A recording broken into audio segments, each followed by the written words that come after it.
भारत की ओर से भी मुंहतोड़ जवाब दिया गया है। भारत ने पाकिस्तान को फिर लताड़ा और उसके प्रोपेगेंडा का करारा जवाब भी दिया। आपको बता दें, पाकिस्तानी प्रधानमंत्री शहबाज शरीफ ने संयुक्त राष्ट्र में कश्मीर का मुद्दा उठाया था। उन्होंने भारत के खिलाफ इंटरनेशनल मंच पर जहर उगला था। इसे लेकर अब भारत ने भी जवाब दे दिया है।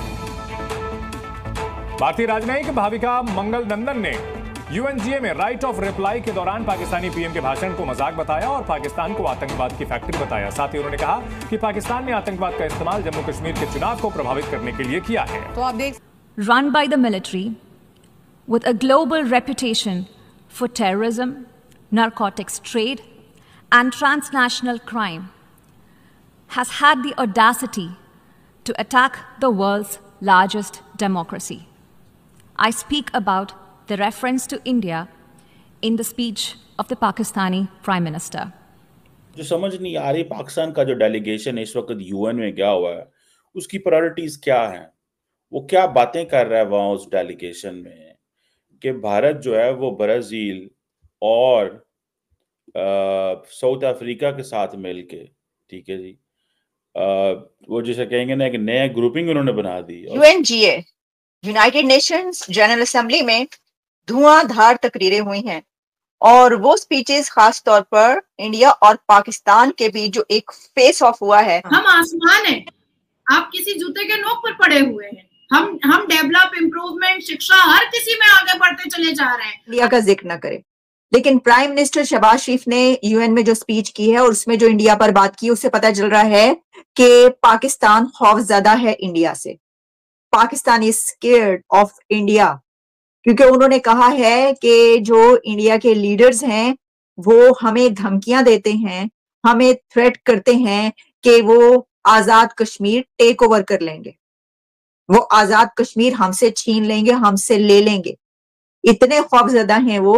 उन्होंने कहा है कि देखिए हमें धमकियां देते हैं और सीधा उन्होंने पाकिस्तान को टारगेट किया वहां पर। और पाकिस्तान जो है वो हमारे वजीर आजम के बारे में सुनने में यही आ रहा है और बाकी मिनिस्टर्स के बारे में सुनने में यही आ रहा है, सेल्फियों पर ज़्यादा फोकस है। जय हिंद दोस्तों, कहावत है कि कुत्ते की दुम 12 साल फूकनी में रखे फिर भी ऐसी की ऐसी निकली। तो वही हाल पाकिस्तान का है। जहाँ भी जाता है पाकिस्तान कश्मीर का आलाप लागने लगता है।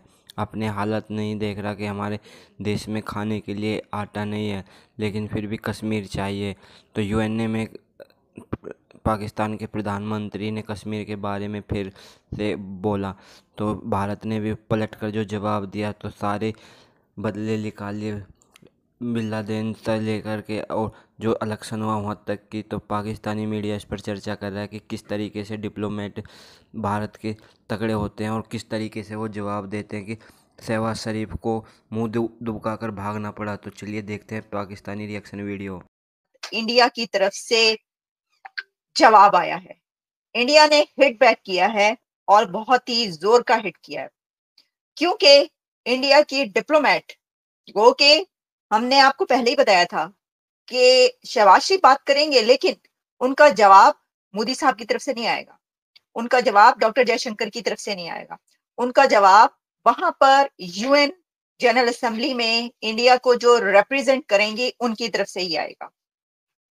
तो इंडिया की जो फर्स्ट सेक्रेटरी हैं वहां पर असेंबली में, उन्होंने यूएन असेंबली में उन्होंने इसका जवाब दिया है और बहुत ही जोर से जवाब दिया है, क्योंकि मतलब भारत ने जो इसको जिस तरीके से लिया है, तो इंडिया ने तो पाकिस्तान के पास्ट से लेकर रीसेंट पास्ट और अभी तक और बल्कि फ्यूचर तक पर जो है वो एक लंबी चौड़ी तकरीर की है, लेकिन उसके अंदर उसामा बिन लादेन से लेकर और पाकिस्तान के अंदर इलेक्शंस की रिगिंग तक सवाल उठाए और कहा है कि कोई एक ऐसा कंट्री कैसे ये बात कर सकता है जो कि शहबाज शरीफ साहब ने बात की है वहां पर। शरीफ ने तो मतलब ये कह दिया, मुक्का तक मार दिया। वो मुक्का नहीं मारते, इसमें फर्क क्या है, मैं आपको ना इसका जो डिफरेंस है वो बता रही हूँ।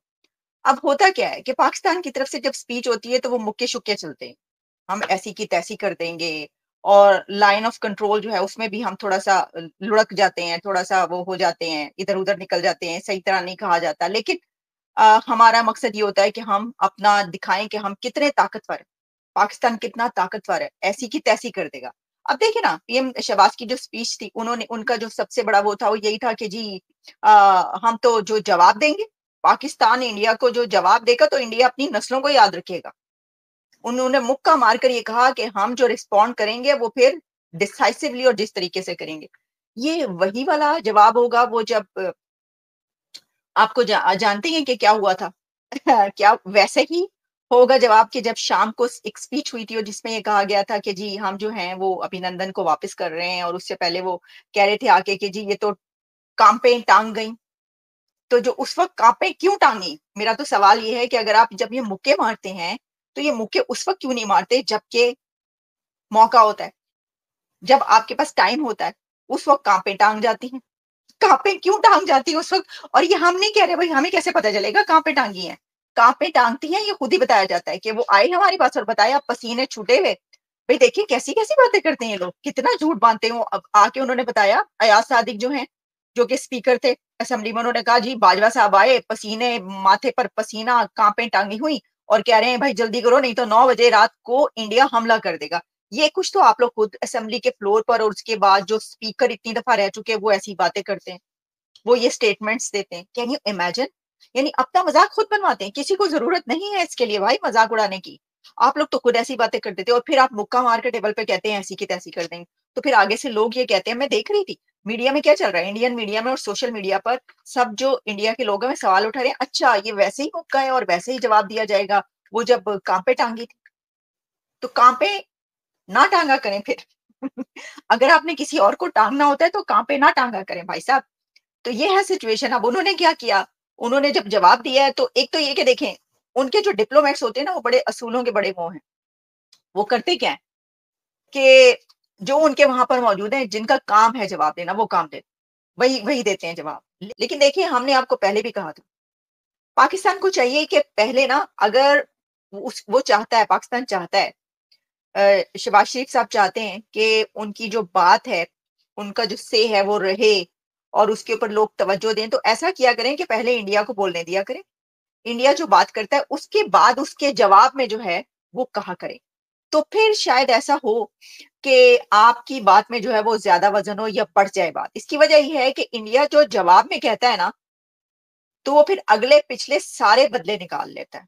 मतलब वो नानी याद करवाना जो कहते हैं ना, वो उस किस्म की सिचुएशन हो जाती है जब इंडिया की तरफ से यूएन में जो है वो जवाब दिया जाता है। अब जो जवाब दिया है, क्योंकि देखें उन्होंने जवाब सिर्फ इतना ही नहीं दिया कि जैसे कि कोई बात हो और जो डॉक्टर जयशंकर हैं वो उसका जवाब दे दें अपनी किसी स्पीच में, या वो अपनी किसी उनसे कोई सवाल किया जाए और वो उसके जवाब में उसका जर्नलिस्टों को उसका जवाब दे दें, छोटा थोड़ा बहुत जवाब दे दें।